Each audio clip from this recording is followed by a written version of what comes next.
Ju përshëndes të gjithëve, mirëseardhët në Ballkan Update. Unë jam Habi Hoxha, do të jemi së bashku në vijim.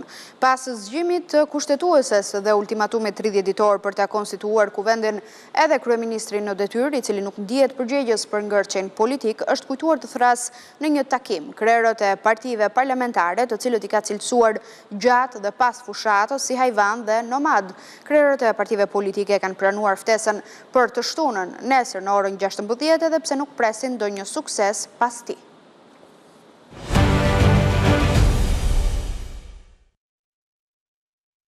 Pas ultimatumit 30 ditor të kushtetueses, edhe kryeministri në detyrë Albin Kurti, që nuk ndihet përgjegjës për ngërçin politik, është kujtuar të thrasë në një takim në lidhje me konstituimin e kuvendit krerët e partive politike. Përmes një njoftimi në Facebook, Albin Kurti njoftoi takimin e thirrur për të shtunën në orën 16, ndërsa tha se vendimi i dieshëm i gjykatës kushtetuese thekson qartë se obligimi për ta konstituar kuvendin është obligim i të gjithë deputetëve dhe jo vetëm i subjektit të parë. Në fakt, vonesat në formimin e institucioneve të reja i shkaktojnë Kosovës probleme politike e financiare.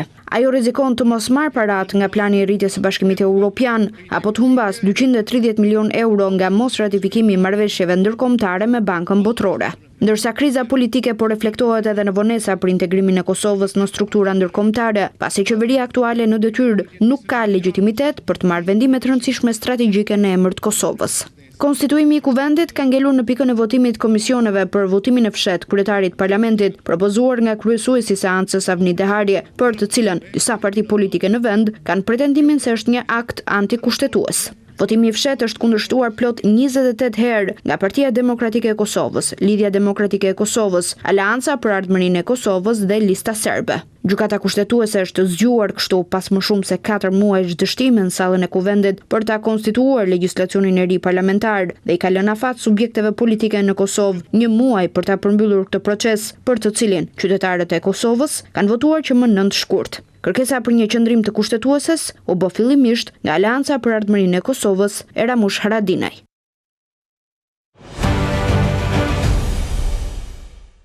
Po çfarë ndodhi sot pas tentativës 38 për konstituimin e kuvendit, pritej që diçka të lëvizte, meqense kushtetuesja dha këtë ultimatum 30 ditor për partitë politike dhe përfaqësuesit që janë zgjedhur në kuvend, pati një thirrje për një konsultim jashtë sallës kuvendit për të gjithë krerët e partive politike nga kryesuesi i seancës Avni Dehari dhe më pas reagimet, sepse në këtë seancë nuk u votua për ngritjen e komisioneve për votimin e fshet.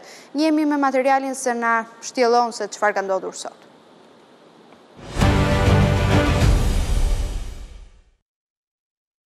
Deputetët e zgjedhur janë pajtuar të shtyjnë vazhdimin e sotëm të seancës konstituive të kuvendit Kosovës për të dielën me 29 qershor pas akt gjykimit të gjykatës kushtetuese. Kryesuesi i seancës konstituive Avni Dehari tha se ky vendim u mor pas një takimi konsultues mes tij dhe përfaqësuesve të gjithë partive parlamentare, por në këtë takim nuk shkoi Albin Kurti, si një augur i keq se nuk është i gatshëm të t'i kalojë ngërçin politik.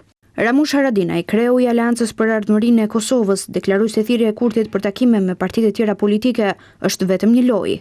Edhe ftesa e Kurtit, nëse e ka pas seriozisht, është dashur të qenë për sot, në ora 9 ose në ora 10, para seancës. Nuk ka logjik me leju edhe një seancë me të vjetën pas vendimit të gjykatës. Fatmir Limaj i Nismës përshëndeti qëndrimin e gjykatës kushtetuese, por tha se nxjerrja e vendit nga kjo situatë është në duart e partive politike.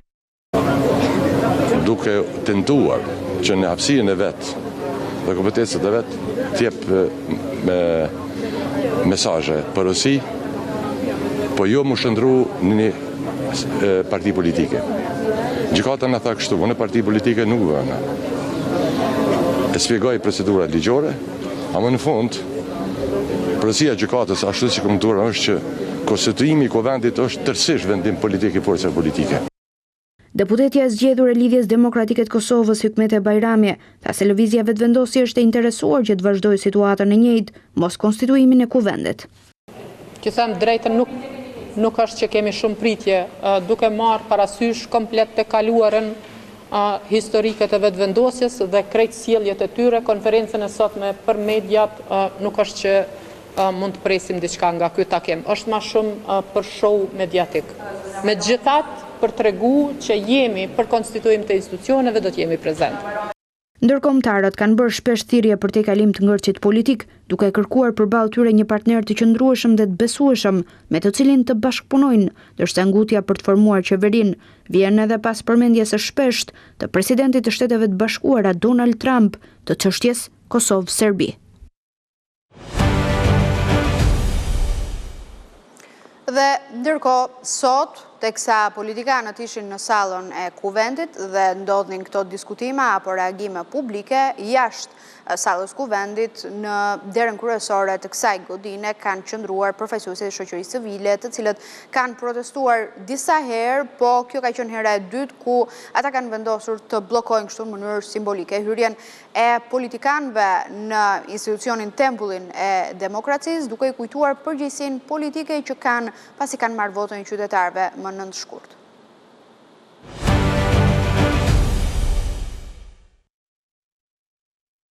Organizatat e shoqërisë civile kanë protestuar edhe sot përpara hyrjes kryesore të Kuvendit Kosovës. Ulumtuesi nga Instituti i Kosovës për Drejtësi Naimi Akaj tha se nuk ka hapësirë për kushte dhe vonesa dhe se Kuvendi duhet të konstituohet sa më parë. Kandidati do të mi siguru 61 vota për kjo drejt, nuk kupton pasaj që edhe me bloku Kuvendin e Kosovës deri në pafundësi. Duhet me u kërku konsenzus ose kompromis i nevojshëm. Kjo drejt nuk mundet pra me u përdor për me u bloku Kuvendi. Ky detyrim vlen edhe për grupet e tjera parlamentare që nuk janë grupet parlamentare të mëdha. Ai tha para gazetarëve se sa më shumë vonohet funksionalizimi i Kuvendit, pasojat për qytetarët do të jenë më të thella. Edhe Emira Brashi nga Demokracia Plus tha se do të vazhdojë angazhimin deri në themelimin e institucioneve. Ajo që është e rëndësishme po ashtu të potencohet e për të mos u përsërit nga ato që i potencoi Naimi është që ne aktualisht ndodhemi në një situatë të ndryshimeve jashtëzakonisht të mëdha në sferën gjeopolitike dhe Kosova nuk ka luks që të vazhdoj të funksionoj pa një qeveri të mirëfillt e pa kuvend funksional. Shoqëria civile ka qenë aktive në qëndrimin e saj publik kundër ngërçit politik, por në dy seancat e fundit ka zgjedhur të pozicionohet në hyrjen e Kuvendit edhe për t'i kujtuar politikanëve përgjegjësinë që kanë pasi janë votuar nga qytetarët.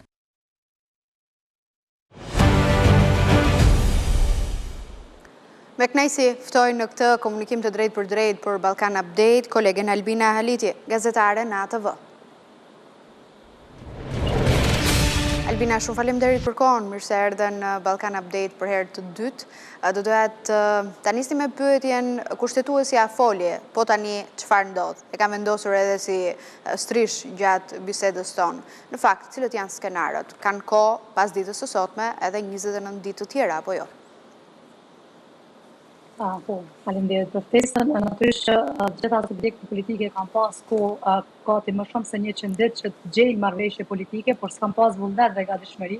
Tashmë me gjykimin e gjykatës kushtetuese është e qartë që grupi më i madh parlamentar jo vetëm që e ka të drejtën të propozoj kandidatin ose kandidatën për kryetare të Kuvendit, por natyrisht edhe e ka obligimin ligjor që të formojë institucionin kryesor në vend, të krijojë institucionet e vendit, kryesisht të krijoj fillimisht Kuvendin e Kosovës, më pastaj të hapet rruga për qeverinë e re, por që ky akt gjykim i gjykatës kushtetuese shumë më shumë është vullnet dhe gatishmëri që duhet ta gjejnë partitë politike. I pam që sot nuk është se ishin shumë të hapura partitë politike, përfaqësuesit e partive politike që të bashkëpunojnë. Marrëveshja vetme që u arrit sot është që të mos hidhet në votim komisioni për procedurë të fshehtë të votimit, por që të shtyhet seanca për ditën e diel, ku nesër pritet që SPAK-u të ketë dakordim. E mira e gjithë kësaj është që është një afat kohor 30 ditë, ku tashmë partitë politike nuk kanë hapësirë që të manovrojnë me kohë dhe të bëjnë shumë më shumë dëme Kosovës, kështu siç i kanë bërë duke u konvenu gërçi politik, por i kanë vetëm edhe 29 ditë nga dita e sotme që të gjejnë zgjidhjet për krijimin e institucioneve të reja. Po, Në fakt, ka pasur një tjetër lëvizje, po ashtu të rëndësishme, dhe pse ka marrë komente të ndryshme, ftesa e Albin Kurtit, që ka ardhur me njerë pas vendimit të kushtetueses. Edhe pse, në reagimin e tij, ai thotë se kuptohet dhe njerë përmes vendimit gjykatës kushtetuese, apo këtij arsyetimit gjykatës kushtetuese, se përgjegjësia është e të gjithë forcave politike, jo vetëm e vetëvendosjes. Ky është një qëndrim që ai e ruan sigurisht edhe për të mbrojtur gjithë çfarë ka ndodhur deri më tani. Po çfarë presim ne nga takimi i nesër? Kryesisht partitë politike parlamentare janë shprehur dakord për këtë takim, është një hap përpara, do duhet themi, nëse e lexojmë kështu. Tashmë të gjitha partitë politike janë duke interpretuar këtë gjykim të gjykatës kushtetuese në forma se si ku ju përshtatet shumë më shumë, duke i rënë edhe konotacione politike ose qëndrime të tyre gjatë së kaluarës, të cilët edhe i kanë pasur të betonizuara, por që tashmë duhet të ndryshohen. Kryeministri Kurti ka bërë një hap të mirë drejt zhvillimit të institucionit. Do e shohim nesër, sepse deri më tani kanë ndodhur disa takime, por nuk është se ka pasur ndonjë sukses. Nuk besoj që nesër do të ketë ndonjë marrëveshje politike. Spaku do duhej që 2 ose 3 takime të zhvillohen për të arritur një marrëveshje politike, sepse nuk është as pak e lehtë me këto ndasi kaq të mëdha që i kanë partitë politike. Kemi qëndrime shumë të kundërta ku DDK-ja nuk e voton asnjë kandidat, derisa AK-ja dhe PDK-ja kanë kërkesa të qarta që duhet të ndrohet, por që hapësirë ka lënë interpretimi i këtij i gjykatës kushtetuese edhe tek forma e votimit, sepse aty nuk është se bëhet shumë e qartë dhe nuk ka ndonjë përfundim se si do duhej që të përfundojë ky proces, por që thuhet të kenë parasysh praktikat e mëhershme, dhe se praktikat e mëhershme në Kuvendin e Kosovës kur s'kanë qenë në proces të mbyllur si proces të votimit, por që kanë qenë të hapura. Kjo pra është pjesa ku po interpretohet nga vetëvendosja si mënyrë që të hapet mundësia të votohet në mënyrë të fshehtë, derisa në vendimin e gjykatës kushtetuese thuhet që të merren parasysh praktikat e kaluara, e praktikat e kaluara janë që asnjëherë s'ka qenë forma e fshehtë e votimit për kryetar të Kuvendit. Në fakt, sot ka pasur disa zhvillime, janë përpjekur të ndjek pas asaj se çfarë ka ndodhur në Kuvend, vendimeve, ftesave, deklarimeve publike. Kryeministri Kurti ka shkuar drejt godinës qeverisë, nga ku ka mbajtur edhe mbledhjen e qeverisë, ku e ka hapur me çështjen e buxhetit për mbrojtjen të NATO-s, nga samiti që u cilësua historik i Hagës, po nga krau tjetër ka folur edhe për një paralajmërim apo një informacion që ai ka nga shërbimet inteligjente të vendit se ka shenja për trazira nesër në Prishtinë me rastin e asaj që nga serbët konsiderohet si festa e Vidovanit. Çfarë dim ne për këtë? Natyrisht që kryeministri Kurti po e kryen detyrën e tij si ministër në detyrë, si qeveri, dhe se informacionet të cilat i kanë dhënë janë nga organet e sigurisë së Kosovës, dhe po ashtu ne e dim që organet e sigurisë së Kosovës kanë arritur që të parandalojnë edhe sulme të tjera, dhe se nuk e di se është veprim i mirë i Kurtit që të bëhen publike informacionet nga organet e sigurisë, përfshirë edhe njësitin e inteligjencës së Kosovës. Ndoshta është bërë vlerësimi i duhur që t'jenë në dieni edhe qytetarët edhe institucionet e tjera që të kenë shumë më shumë kujdes, por natyrisht që në çdo koordinim dhe çdo siguri ne duhet të kemi, sidomos në pjesën veriore, duhet të kemi koordinim të plotë me partnerin ton, që është edhe faktori kyç për siguri, është furi dhe NATO, dhe se nuk është hera e parë që kryeministri Kurti jep deklarime të tilla në opinion, por natyrisht që do duhej dhe janë vlerësuar nga organet e drejtësisë dhe të sigurisë që të bëhen publike në mënyrë ndoshta që edhe të parandalohen këto sulme dhe të mos shkohet në rritje dhe të jenë në dieni edhe qytetarët serb, sepse vazhdimisht sulmet dhe veprimet e tilla po kryen nga serbët të cilët nuk janë qytetarë të Kosovës, dhe edhe serbët që janë qytetarë të Kosovës ndihen të rrezikuar nga këto sulme, sepse kryesisht vijnë prej Beogradit. Po, vetëm për një rikujtim, unë fakt nuk e mbaj mend, nuk e kam ndjekur çfarë ka ndodhur vjet me 28 qershor. Ka një monument shumë pak kilometra larg Prishtinës ku zakonisht mblidhen serbët e Kosovës, apo jo? Si ka shkuar vjet për të kuptuar pak se cila është pesha apo se si e festojnë serbët e Kosovës këtë fest?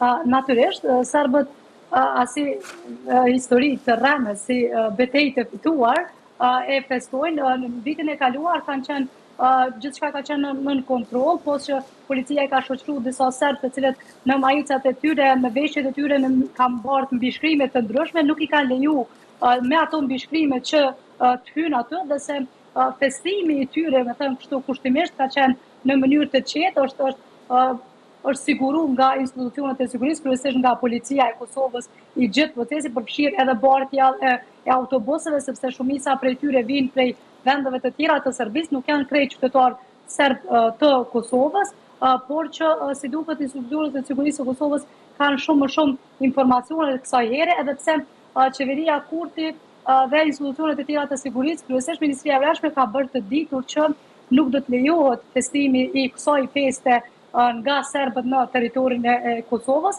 Zakonisht në çdo përvjetor, serbët vinë prej vendeve të ndryshme të Serbisë dhe e festojnë këse një betejë të fituar, që dihet se është një betejë e rrëmë dhe se nuk është se është betejë e fituar ajo të cilën ata e festojnë. Kryesisht tentojnë që me vetë të bartin edhe mesazhe të ndryshme, të cilat natyrisht janë në kundërshtim edhe me rendin edhe me sigurinë e Kosovës, po ashtu përqojnë edhe thirrje nacionaliste dhe thirrje të cilat nxisin urrëtitjen. Këto janë rrepsisht të ndaluara, dhe se gjithmonë policia i ka zhveshur gjithë ata që kanë mbartur panella, bluza të ndryshme ose flamoj të ndryshme, nuk i ka leju që të hyjnë, ose i ka kthyr edhe ato vetura të cilat kanë pas mundësi që të kenë dyshime nëse bartin diçka, janë kontrolluar dhe më pastaj janë leju që të hyjnë.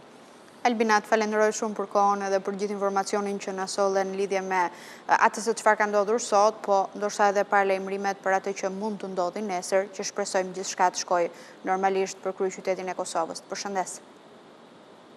Faleminderit. Ne ndjekim tani se cili ka qenë konkretisht reagimi sot i kryeministrit në detyrë Albin Kurti për atë se çfarë mund të ndodhi nesër. E shohim.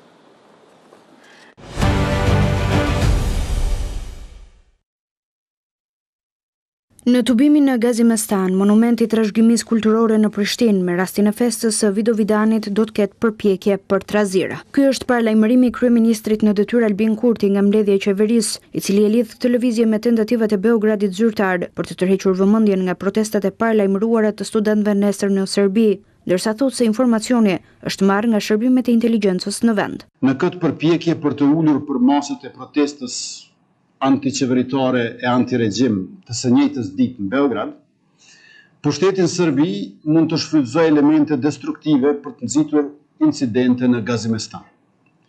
Sipas vlerësimeve të institucioneve tona të sigurisë dhe të inteligjencës, ka përpjekje që tubimi në Gazimestan të jetë sa më masiv.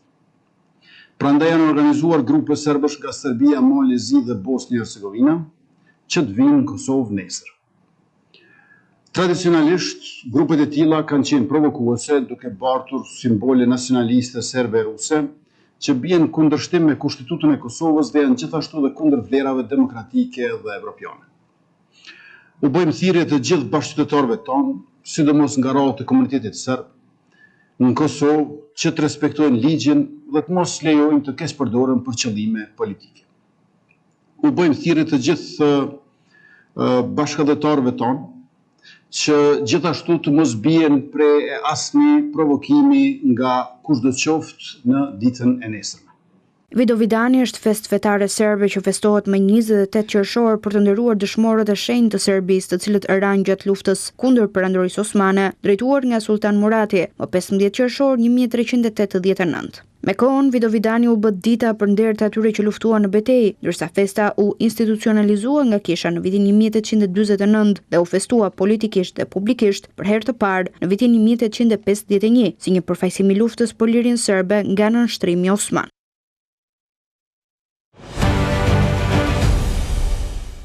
Ndërkohë, nesër është paralajmëruar po ashtu, po në Beograd, një protestë e cila pritet të jetë e përmasave të mëdha nga studentët, e njëjtë pak a shumë e përmasa me atë të 15 marsit, protesta e fundit më e madhe, edhe pse ato nuk janë dalur që nga tragjedia e Novi Sadit. Në lidhje me këtë, autoritetet në Serbi kanë paralajmëruar se nuk do të lejojnë asnjë shfaqje dhune apo po themi veprim që mund të synojë sigurinë e institucioneve dhe qytetarëve atje.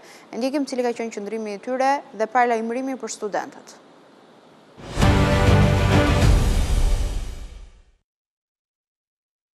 Autoritetet në Serbi kanë paralajmëruar studentët se nuk do të tolerojnë aktet e dhunës në vend. Këta të fundit po bëhen gati për tubimin e 28 qershorit që pritet të jetë më i madje pas atit 15 marsit, ku në sheshe në gjithë vendin dolën mijëra qytetar. Policia serbe është plotësisht e përgatitur dhe e pajisur për protestën e paralajmëruar nga studentët, si edhe për çdo detyrë tjetër, tha për Radio Televizionin Serb drejtori i përgjithshëm i policisë Dragan Vasiljević, duke u bërë thirrje qytetarëve të respektojnë ligjet. Policia serbe nuk do të lejojë asnjë përpjekje për të sulmuar policinë. Çdo përpjekje për të hyrë në ndonjë institucion shtetëror, çdo përpjekje për të hyrë në media, çdo përpjekje për të hyrë në pronë private. Prandaj u bë thirrje qytetarëve të Republikës së Serbisë, u bë thirrje të gjithë atyre që mblidhen në çdo vend të respektojnë ligjin e Republikës së Serbisë, të mos shkelin rendin dhe qendësinë publike dhe të mos kryen vepra penale. Në territorin e Republikës së Serbisë, të gjitha institucionet shtetërore, të gjitha institucionet me rëndësi jetike për Republikën do të mbrohen, shtoi drejtori i policisë. Sipas tij, deri në 95% e tubimeve publike të mbajtura që nga tragjedia e Novi Sadit nuk u raportuan dhe përrjedhoi nuk u pajisen me leje nga policia për të protestuar. Ndërkohë, me propozim të Gjykatës Supreme në Beograd, Gjykata e Lartë urdhëroi paraburgimin e 5 të dyshuarve për përgatitjen e një akti kundër rendit kushtetues dhe sigurisë së Serbisë, ndërsa një prej tyre do të gjykohet në gjendje të lirë pasi u morën në pyetje në zyrën e prokurorit. Studentët shprehen se lëvizje të tilla po bëhen për t'i trembur, por ata nuk do të ndalen deri në plotësimin e kërkesës kryesore, mbajtjen e zgjedhjeve të reja të parakohshme parlamentare.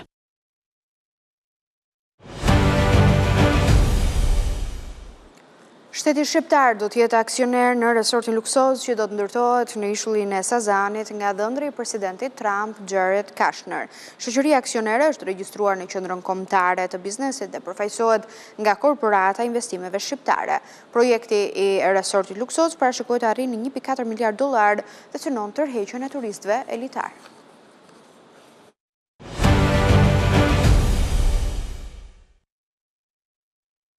Shteti shqiptar do të jetë aksionar në projektin për ndërtimin e resortit luksoz në ishullin e Sazanit nga Jared Kushner. Shoqëria që do të përfaqësojë Shqipërinë është regjistruar në qendrën kombëtare të biznesit me emrin Albanian State Development and Real Estate dhe ka si përfaqësues korporatën e investimeve shqiptare. Kapitali fillestar i kompanisë është 50 milion lek të zotëruara 100% nga korporata e investimeve shqiptare, ndërsa administratori i kësaj kompanie do të jetë Juliana Dili, i cili aktualisht është drejtues në korporat. Sipas dokumentave, kompania do të duhet që të sigurojë menaxhimin dhe zhvillimin e pronave shtetërore, me synim rritjen e vlerës së tyre dhe për t'i përdorur në mënyrë efikase. Një nga detyrat kryesore do të jetë pjesëmarrja në projekte strategjike, siç është resorti turistik i ishulli i Sazanit, por edhe në çdo projekt tjetër, i cili do t'i besohet nga autoritetet shtetërore. Vetëm pak ditë më parë, dhëndri i presidentit Trump, Jared Kushner dhe Ivanka Trump vizituan Vlorën. Kompania Jared Kushner ka fituar titullin investitor strategjik për të zhvilluar një resort luksoz në ishullin e Sazanit. Projekti me një vlerë të parashikuar investimi prej 1.4 miliard eurosh synon ndërtimin e një marine turistike, rezidenca elitare, zonë gastronomike dhe akomodimi në një sipërfaqe prej 45 hektarësh ose në 8% të ishullit. Projektet do të financohen nga kompania e investimeve të Kushner, Affinity Partners, e cila mbështetet me fonde nga qeveria e Arabisë Saudite.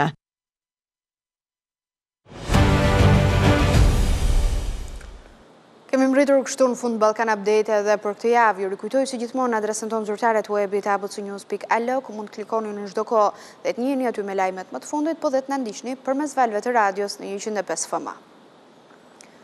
Bashkë ndajemi këtu, ju falenderoj të gjithëve për vëmendjen tuaj.